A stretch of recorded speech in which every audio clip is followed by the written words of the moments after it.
Welcome back. కడపలో నిర్వహిస్తున్న మహానాడు సభ మూడో రోజు ప్రారంభమైంది. ఇందులో భాగంగా భారీ బహిరంగ సభ నిర్వహించనున్నారు. మహానాడుపై వైఎస్ జగన్ ఇష్టానుసారంగా మాట్లాడుతున్నారని, అసలు జగన్ కు విమర్శించే హక్కు లేదని అన్నారు. గత ప్రభుత్వంలో జగన్ 10 లక్షల కోట్ల అప్పు చేసి వెళ్లిపోయాడని తెలిపారు. తాము మేనిఫెస్టోలో ఇచ్చిన ప్రతి హామీని నెరవేరుస్తున్నామంటున్న మంత్రి నారాయణతో మా ప్రతినిధి Kranti face to face. Mahanadu మూడో రోజు జరుగుతుంది. మూడో రోజు భారీ బహిరంగ సభకు నిర్వహించేందుకు కూడా సిద్ధమైన పరిస్థితి అయితే ఉంది. ప్రస్తుతం మహానాడు భారీ బహిరంగ సభకు సంబంధించి మంత్రి నారాయణ కూడా దగ్గరుండి ఏర్పాట్లకు సంబంధించి పర్యవేక్షణ చేస్తున్నారు. ప్రస్తుతం మనతో పాటు మంత్రి నారాయణ గారు నిర్వహిస్తున్నారు. ఈ సభకు సంబంధించి ఏ రకమైన ఏర్పాట్లు చేయడం జరిగింది? కడపలో మహానాడు నేను 27-22 తేదీల్లో చాలా ఎంతో ఆనందంతో యాక్చువల్ గా కార్యకర్తలు ఉన్నారండి. ఎందుకంటే ఎవరైతే కార్యకర్తలు వస్తారని ఎక్స్పెక్ట్ చేసినా దానికి 5-6 రెట్లు కార్యకర్తలు వచ్చారు. వాళ్ళ ఆనందానికి అద్దులు లేవు. ఈ రోజు యాక్చువల్ గా పబ్లిక్ మీటింగ్ పెట్టాం. దానికి కూడా యాక్చువల్ గా 5 లక్షల నుంచి 5 లక్షల పైగా యాక్చువల్ గా వస్తారని ఎక్స్పెక్ట్ చేస్తున్నాం. ప్రతి దగ్గర నుంచి ఎమ్మెల్యేలు ఇన్ఛార్జీలు ఫోన్ చేసి చెప్తున్నారు, సార్ మా వాళ్ళంతా బయలుదేరారు, ఏర్పాట్లు అంటే అన్ని ఏర్పాట్లు చాలా చక్కగా ఎటువంటి ఇబ్బందులు లేకుండా చేయడం. అయితే మొదటిసారి కడపలో నిర్వహిస్తున్నారు.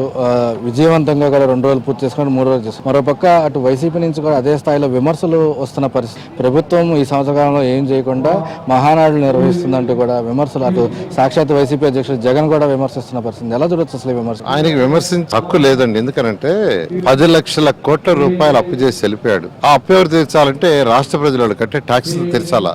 ముఖ్యమంత్రి గారికి ఉన్న అపారంతో ఈ రోజు యాక్చువల్ గా 1 by 1 కేంద్రం యొక్క సపోర్ట్ తీసుకుంటూ ఈ రోజు ముందు తీసుకుపోతున్నారు. ఏదైతే మేనిఫెస్టోలో పెట్టారో అతి ముఖ్యమైనది దాదాపు 32,000 కోట్ల రూపాయల సంవత్సరానికి పెన్షన్స్ ప్రభుత్వ రంగాన్ని ఇచ్చాం. దాదాపు 68 లక్షల మందికి ఈరోజు పెన్షన్స్ ఇస్తున్నాం. అంటే మేనిఫెస్టోలో ఏది చెప్పేది. అదేవిధంగా మహిళలకి 3 ఉచిత సిలిండర్లు యాక్చువల్ గా ఏదైతే ప్రామిస్ చేసాం ఆల్రెడీ ఇస్తున్నాం. అంతేకాని జూన్ లో స్కూల్స్ రీఓపెన్ చేసే లోపల అంటే మొదటి సంవత్సరంలోనే తల్లికి వందనం కార్యక్రమం ఏదైతే చెప్పామో దానికి ఇవ్వాలని యాక్చువల్ గా వాటికి సంబంధించి ఏర్పాటు చేశారు. జూన్ 12 లోపల ఇస్తున్నారు. అసలు అది ఇస్తున్నామంటే కార్యకర్తల్లో ప్రజల్లో లేనిపోయిన ఎంతో ఆనందం వచ్చింది.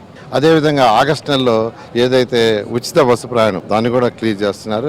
అన్నిటికంటే ఇంపార్టెంట్ రైతులది కూడా జూన్ లో క్లియర్ చేస్తారు ముఖ్యమంత్రి గారు చెప్పారు. దీంతో అంటే ఖజానా ఖాళీ అయ్యి ఆయన పూర్తిగా అప్పులు చేసి వెళ్ళిపోయినా ఈ రోజు ముఖ్యమంత్రి గారికి ఉన్న అపారానుభూతి తీసుకొస్తే దాంతో ప్రజలు ఆనందంగా ఉంది, కార్యకర్తలు ఎంతో ఆనందం. ఈసారి మహానాడుకి సంబంధించి ప్రత్యేకత అంటే ఏం చెప్పారు? ఎందుకంటే ఇప్పటికే యువనేత లోకేష్ 6 తీర్మానాలు ప్రత్యేకమైన శ్రద్ధతో 6 తీర్మానాలు ప్రవేశపెట్టడం జరిగింది. మరోపక్క ఎన్టీఆర్ గ్యాలరీకి సంబంధించి కూడా డిజిటలైజేషన్ చేయడం. ఎలా చూడవచ్చు ఈ ఓవరాల్ గా ఈ పరిణామాలు? ఖచ్చితంగా నాటి పార్టీ అధినేత మరియు పార్టీ జనరల్ సెక్రటరీ అయినటువంటి యువ నాయకుడు లోకేష్ కూడా ఈ రోజు పార్టీని ఎంతో కార్యకర్తలందరితోనూ తర్వాత ఏదైతే చేయాలో చేస్తూ ఈ రోజు ముందుకు తీసుకుపోతున్నారు.